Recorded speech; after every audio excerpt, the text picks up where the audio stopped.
There's a lot of pressure to wear the right clothes for every situation. But the clothes don't make the man. With Mack Weldon, you can build a wardrobe that looks polished in any setting and tells the world that you stay you wherever you go. Go to MackWeldon.com and get 25% off your first order of $125 or more with promo code MACK25. That's MackWeldon.com, promo code MACK25.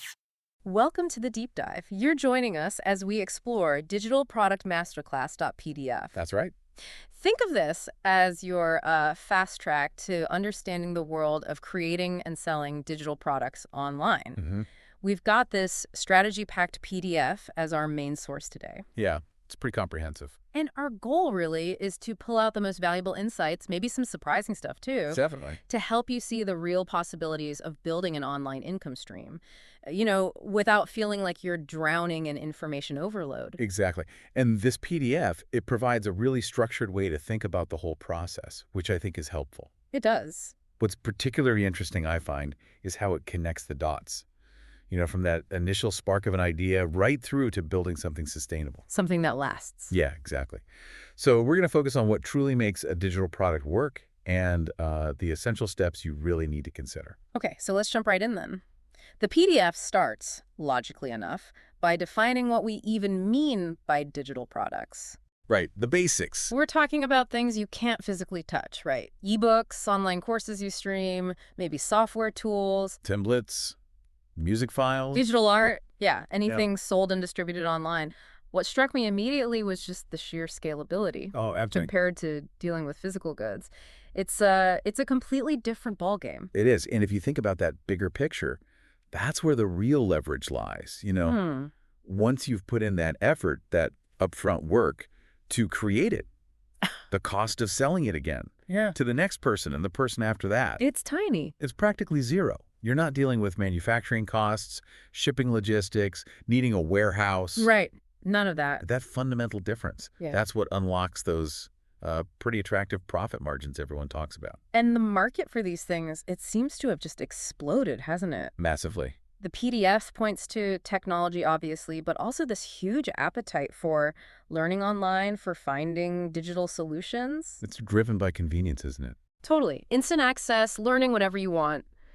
It's really shifted how people consume information and, solve their problems. Absolutely. And think about the reach. That's another huge factor. Global reach. Yeah. Someone on the other side of the planet can find and buy your product just as easily as someone down the street. Which you just don't get with a local shop. Exactly. That global accessibility massively expands your potential customer base. Huge advantage. So the PDF then outlines some key advantages, and several really jumped out. We've mentioned scalability. Mm-hmm. Then there's flexibility, like you can update your course or ebook based on feedback. Keep it fresh. Yeah, or new developments. And that global reach, obviously massive, but the one that really grabs attention, I think, for a lot of people listening. Active income. Yeah, the potential for passive income, the idea of creating something once and, earning from it, even when you're sleeping or on holiday. It's compelling. It is a compelling prospect, maybe even for you listening right now. It is, but, and this is important, it's crucial to have realistic expectations. The PDF rightly points this out. Right. It's not instant. No. While passive income can be the result, it needs that significant upfront investment, time, energy. Sweat equity. Yeah, to develop something genuinely valuable. And then you've got to set up the systems for selling it, delivering it. Right. It's not a magic button you just press. Not at all. It's about putting in that strategic work first to build the potential for passive income later. Okay, good point. It's not a get-rich-quick thing. Definitely not. The PDF also mentions the low overhead costs, which, like we said, huge difference from physical stuff. No production lines, warehouses, shipping nightmares. Frees up capital and reduces risk. Then it moves into something really crucial, setting goals and expectations. I think defining your why, your motivation. Super important. Is it sharing your expertise? Solving a specific problem? Is it primarily about the income? That underlying motivation, it's critical. It's like your compass, right? Yeah. It guides every single decision you make. From what product to create to how you market it. Exactly. And setting achievable goals. Like the PDF recommends breaking that big vision down into smaller, manageable steps. Yeah, like launch my first product or get my website live. Right. That's key for staying focused and, honestly, staying motivated through the whole process. It can be a long road. Definitely. And understanding that initial commitment, the time, the effort required up front, so important for avoiding burnout or just giving up. Absolutely. Plus, the PDF emphasizes, and this is key, I think, the need for continuous learning. Oh, yeah. The digital space changes fast. So fast. Keeping up with trends, new tools, best practices, you can't just launch and forget. Not if you want sustained success. It's an evolving process. Right. And then the PDF gives us a sort of high-level view, a bird's-eye view of the whole creation journey, which, the later chapters dive into deeper. Okay. We're talking the initial research and planning phase. Niche, audience, value proposition. Then actually creating the content, the ebook, the course, whatever it is. Designing it, packaging it so it looks good. Making it appealing, user-friendly. Like, Then sales and marketing funnels, websites, lead magnets. getting it out there. Setting up automation and support email sequences, maybe chatbots, CRM. Making it run smoothly. And finally, that crucial loop of continuous improvement.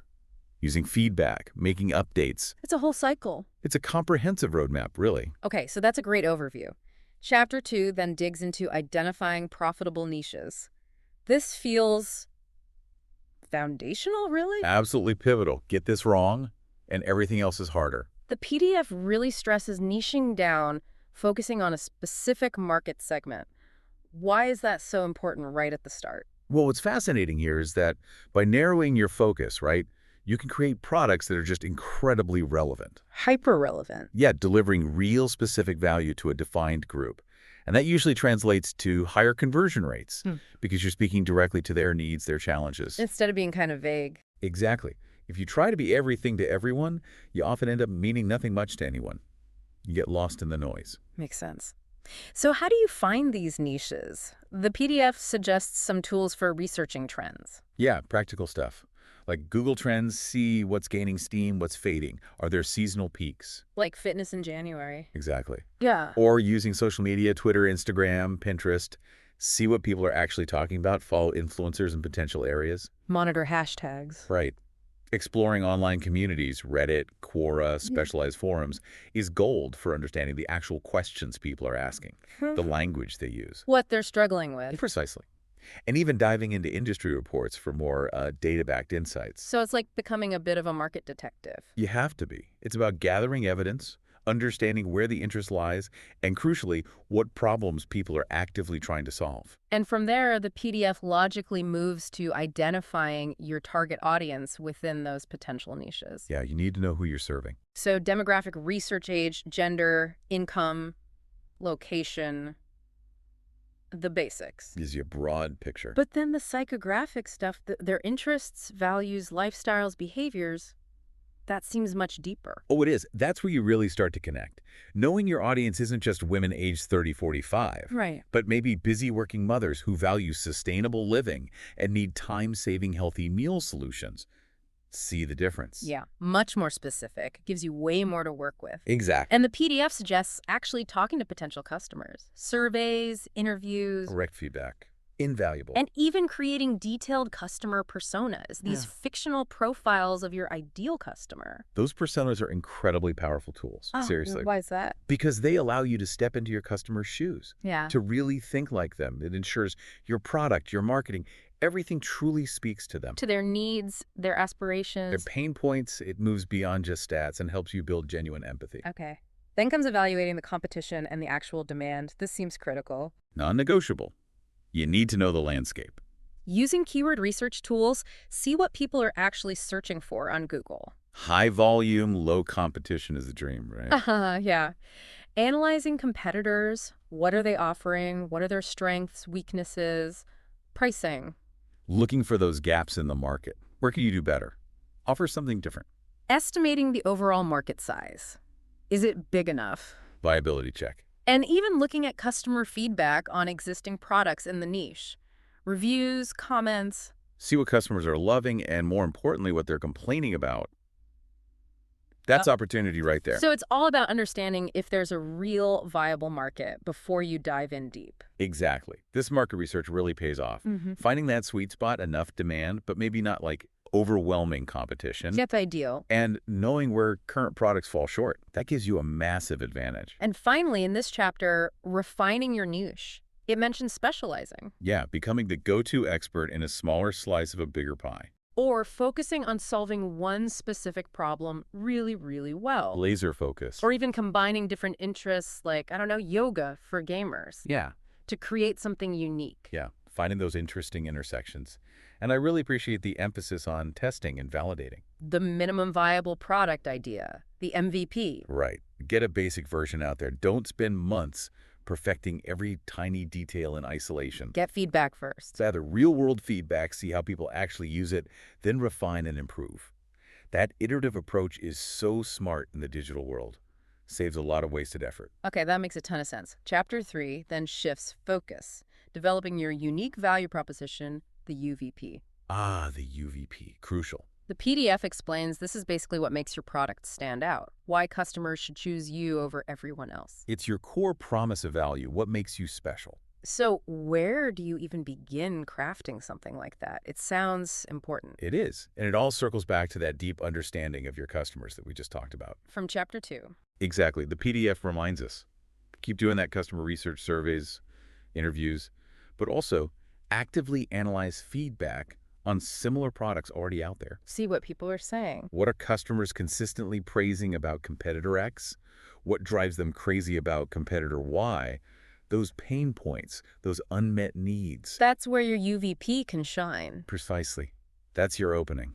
And it's not just about demographics anymore, is it? It mentions revisiting those personas and using something called empathy mapping. Yeah, empathy mapping is a great exercise. What does that involve? Getting inside their head? Pretty much. Really trying to understand, what are they thinking, feeling? What do they see and hear around them related to this problem? What do they say and do? It sounds really holistic, like building a 3D picture of your customer. It helps you connect on a much deeper emotional level. Beyond just practical needs, it gets into their aspirations, fears, frustrations. And that richer understanding lets you craft a UVP that genuinely resonates. Exactly. It hits home. Then comes actually differentiating your product. Offering unique features is one way, obviously. Shiny new thing. But the PDF also highlights things like overall quality and performance. Does it actually work well? Is it reliable? The entire customer experience, is it easy to use? Is support helpful? That whole journey matters. And even your brand values, the story you tell, people connect with that too. They do. Aligning with customer values can be a powerful differentiator. And I found the point on pricing and value interesting too. Yeah, it's not just about being the cheapest. Not at all. Value is subjective, right? It's about perception. Customers will often pay more if they believe your product offers significantly better quality or a smoother experience. Or if it aligns with their values, like you said. Right. Better price to quality ratio, not just lowest price wins. Okay. Now, actually crafting the UVP statement, the PDF breaks it down.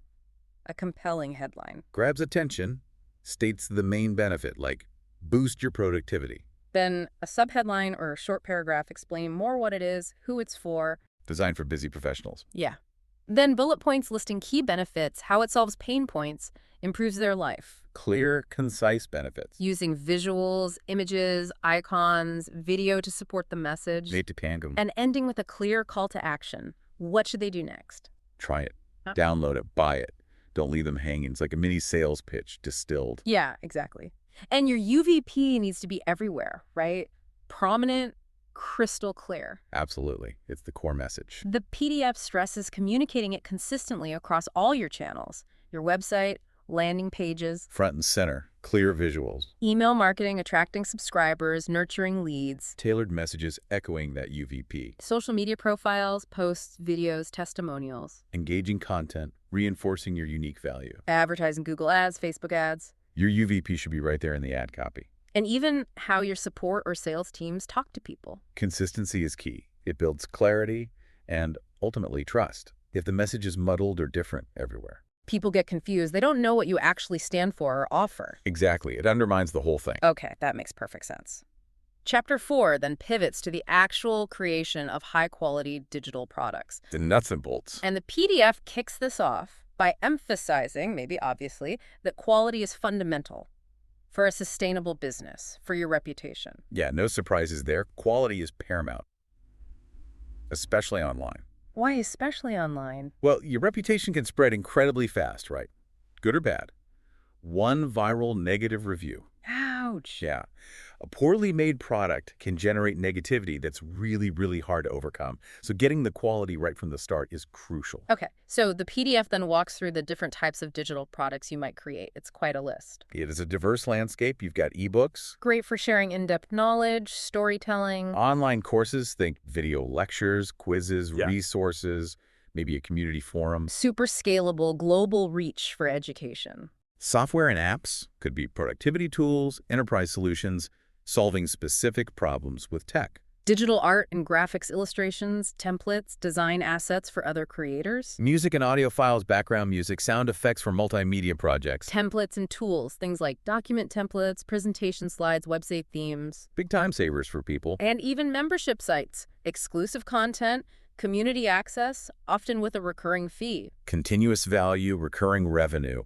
Very attractive model if you can deliver. It really is a wide range of possibilities, isn't it? Absolutely. Something for almost any kind of expertise. And for each type, the PDF gives a quick idea of what's involved. Then it gets practical, listing specific tools and resources. Yeah, this part is really helpful. Concrete examples. Like for writing, Word, Google Docs, Scrivener. For design, Photoshop, Illustrator, Canva, Affinity Designer. Tools for different budgets and skill levels there. For video, Premiere Pro, Final Cut Pro, Camtasia. Course creation platforms, Teachable, Udemy, Thinkific, Kajabi. Handling the hosting, sales, management side of courses. Software development tools, audio production like Audacity or Audition, even distribution platforms. Amazon KDP for ebooks, Gumroad for downloads, app stores. It really gives you a tangible starting point no matter what you're thinking of creating. Demystifies it a bit. Yeah, it shows there are established tools out there to support you. You don't have to reinvent the wheel. Then come the best practices for developing the actual content. High quality content. The core of the product. Unsurprisingly, it loops back to understand your audience. Always starts there. Tailor the content to their needs, their preferences, their pain points. Can't stress that enough. The PDF also emphasizes careful planning and structure. Outlines, logical flow, a clear syllabus for courses. Don't just ramble. Have a plan. But the main message here is really focus on quality in every aspect. The details matter. High-res images, clear audio, professional design, error-free writing. Polish. Professionalism. And crucially, provide real value. Actionable insights, practical tips, useful information they can actually use. Don't just fill space. Make it worthwhile. I also like the point about actively engaging your audience. Yeah, super important, especially for learning. Quizzes, assignments, interactive elements, using lots of visuals, examples, case studies. Makes it stick. Makes it more impactful than just passively reading or watching. People learn by doing and seeing relevance. And again, the importance of testing and refining.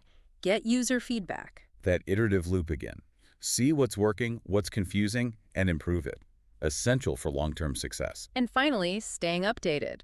Trends, tech, best practices. Keep learning, keep improving the product over time. Okay, last part of this chapter, ensuring professional presentation. How it looks and feels. The packaging. This includes branding, consistent logos, colors, fonts. Builds recognition, looks professional. The design itself, using good tools or templates, thinking about layout, typography, color schemes. Readability, visual appeal, engagement.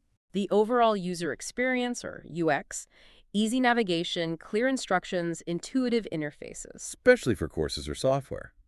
Needs to be seamless. Don't make them fight the platform. And even the simple stuff like packaging. Clear download instructions, well-organized files, sensible labeling. It all contributes to that perception of quality and professionalism. Yeah. Shows you care about the details. Absolutely. Those seemingly small things, they really add up to build trust and enhance the perceived value, don't they? They really do. It signals you put thought and effort into the entire experience for them. So, okay. From grasping the basics of what digital products are to finding that profitable niche, Researching the market, understanding the audience, crafting that compelling, unique value proposition that sets you apart, defining your promise. and finally, putting in the work to create genuinely high-quality products with a polished, professional finish. That's the core journey laid out here. Yeah, these initial chapters give you a really solid foundation, a systematic approach. It feels like a really comprehensive starting point for anyone looking to, dive into this world. It is. And you can see how each step builds logically on the last one. It provides a clear framework. Right. So reflecting on all this, it's clear digital products offer, well, a pretty significant opportunity for income, for sharing expertise. Huge potential. The key takeaways from this guide seem to be success really hinges on deeply understanding your market, Know your niche, know your audience. offering something that provides unique, tangible value to them, Solve their problem, meet their need better than others. and ensuring that what you create isn't just good content, but it's high quality and presented professionally. Quality and presentation build that crucial trust and perceived value. Precisely. And what's really encouraging, I think, is the accessibility aspect you mentioned earlier. Yeah, the barriers to entry. They're considerably lower than starting many traditional businesses. No need for massive upfront capital for inventory or a physical shop. Right. For many of you listening, if you have valuable knowledge or a skill to share, and you're willing to put in that focused effort, This could be a really viable path. very much so. This really gets you thinking, doesn't it? I mean, considering the sheer variety of products possible and all the tools available now, The possibilities are vast. what unique skill or knowledge do you possess? You, listening right now, what could you potentially transform into a valuable digital asset for other people? What specific problem for a particular group could you solve digitally? That's definitely something to mull over. A powerful question to consider. Finding that sweet spot, your unique strengths meeting a real market need. Well, thanks for exploring this deep dive into digital product mastery with us. My pleasure. We'll be back with another insightful exploration very soon.